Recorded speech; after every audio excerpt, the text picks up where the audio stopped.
Good morning and welcome back into Wes World, everyone. Today we will be interviewing the Cosmetology department in their salon, and due to popular demand, we will see the return of a fan favorite segment, the Big Wes Big Sports Report. So to all the citizens of Wes World, let this next episode begin.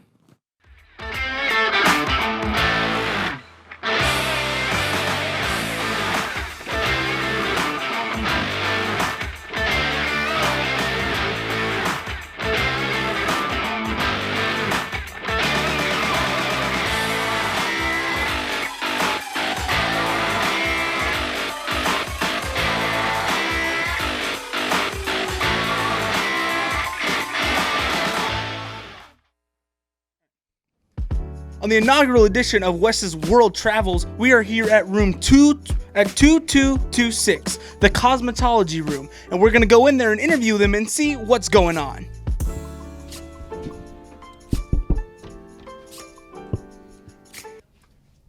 Gotta go through the double doors. Hello. All right, well, first, who are we here with today? I'm Azalea. I'm Zaya. I'm Carla. And so this is the cosmetology room, right? So what got y'all into cosmetology in the first place? Like, why did y'all try to enroll in this class? I really love helping people with their hair, their skin and stuff, and just making them overall look good.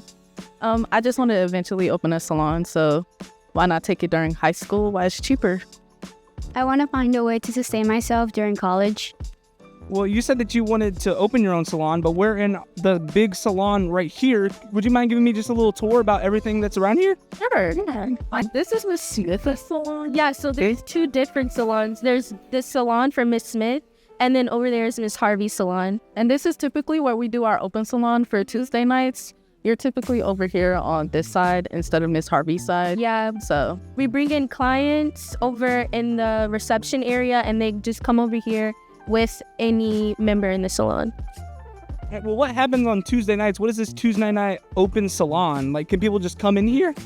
So you can schedule or book an appointment, or we have open walk-in, so you can just walk in and make an appointment with like basically anything. yeah.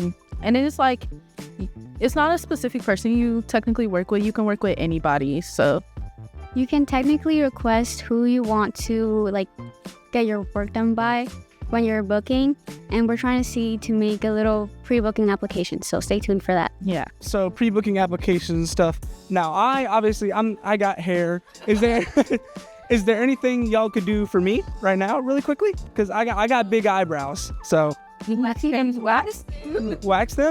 Right. I'm down if y'all are living. So the first step is the consultation. So obviously we're going to ask you some questions about what you want done, like just a cleanup or anything, like, or do you just trust them? It's not much. I'm not going to like cut anything. And I'm gonna trust you then. I'm gonna trust you. also, are you on any like Accutane medication or anything? No, I'm not. Okay, good. So first thing, we have to Sanitize our hands. She first has to sanitize her hands because we don't want like cross-contamination onto your skin. And now she's getting gloves because, we can't really be touching the client's skin. And if it bleeds or anything, we want to make sure that there's no cross-contamination. See, I could be you right now if you come into the salon on Tuesday nights and you need your eyebrows done like me. Or nails, or a haircut, or a hair dye, or any sauce. All that good stuff. We don't bite, I promise. Yeah. So another step we do is we're going to check the temperature of we're going to do soft wax. See, they like to take care of their clients here. They're really good. Part of our wrist. Okay. It's not too hot.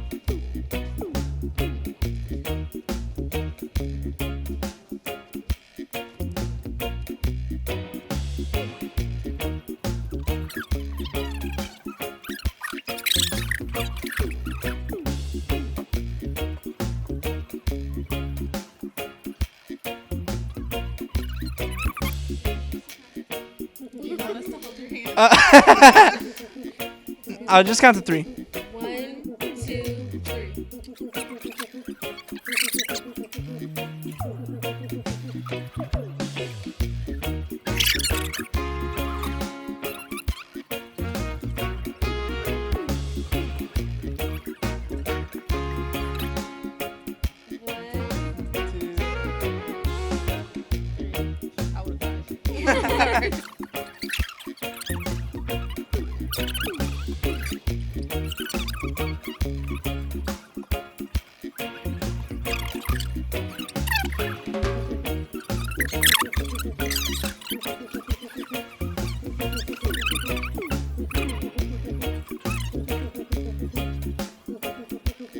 And you're done. What? Wait. All right. All right. Well, I like it. Thank y'all very much. Oh, sorry. All right. Well, that was our walk-in and our interview with the cosmetology department, and we're gonna send you back to the studio.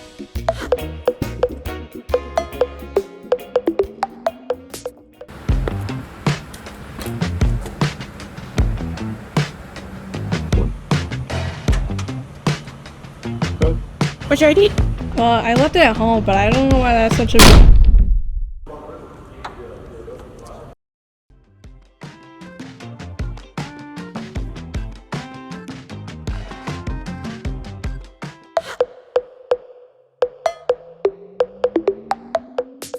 Ladies and gentlemen, it is time for the return of the Big West Big Sports Report.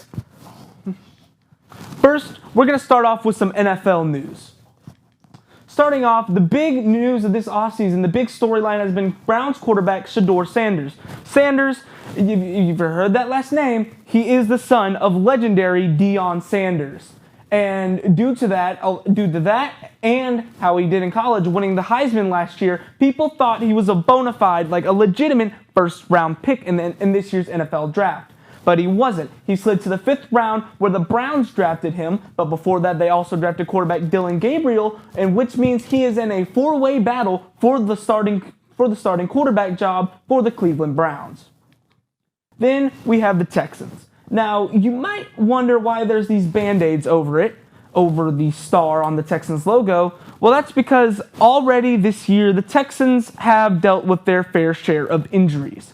Already losing tight end Brevin Jordan for the year with a torn ACL, and we also thought that C.J. Gardner-Johnson, their new safety, which they acquired from the Philadelphia Eagles in a trade this offseason, had torn his ACL, but after further review and after further diagnosis, he has not torn his ACL, but he will miss a considerable amount of time. Now, this right here is the Texans' schedule, and I'm just going to throw my 2 cents in on what their record is going to be. Rams, September 7th, week 1, win. Bucks, win. Jags, win. Titans, win. Ravens, that's where I think they had the first loss of the season, which means going into the bye week, they're 4-1. Seahawks, that game could go either way. I know the Texans, I've been a fan for a while, so I think that's going to be a trap game. I think they're going to lose. So 4-2. Win against the Niners, repping H-Town with those beautiful, beautiful color rush jerseys. At the Broncos, Legends Homecoming, week 9 at NRG Stadium. I think it's going to be a win. Jags win, then Titans win. So right now we're sitting at 10-2, going into the Buffalo Bills Thursday on prime time on Amazon Prime.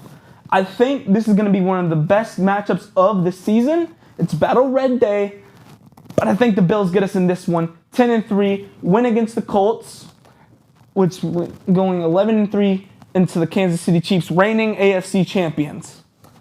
I think with the new rules, with the new measurements, it's hard for the refs to help the Chiefs, which that's an entire different conversation. So I think we get a win at the Chiefs. So then going into week 15 against the Cardinals, that's going to be a win. And I think we win out the rest of the year. So only losses to the Bills, the Seahawks, and the Ravens, finishing the year 14-3. I'm just saying, I love this Texans team. The additions of Nick Chubb, it adds so much. And the Texans, they made a lot of deals during this offseason in free agency and trades. But those weren't the only deals being done in sports. One of the biggest events, one of definitely the biggest storylines or stories this summer is now that WWE is sending all of their pay-per-views to ESPN on a new streaming service. This has been in the talks for a while, it seems, that people have always rumored that WWE will eventually partner with ESPN on something, but now it's official.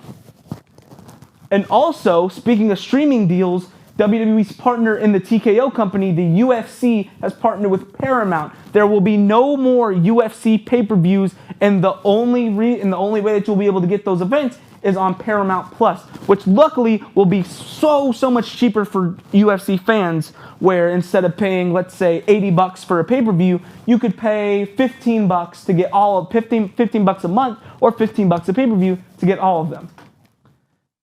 And speaking of the UFC, Khamzat Chimaev, the new middleweight champion of the world, in an interview before UFC 319, which happened this past weekend, he said, "I'm here to beat Dricus du Plessis up." He beat him up. He beat him up bad. If you go back and watch some of the fight, it was 25 minutes of a man getting slaughtered in an octagon legally. And finally, one of the first stories I did was about the Chicago White Sox and how much they sucked last year. But this year, our lovable losers of the MLB are the Colorado Rockies. And I have a little chart here to compare the two.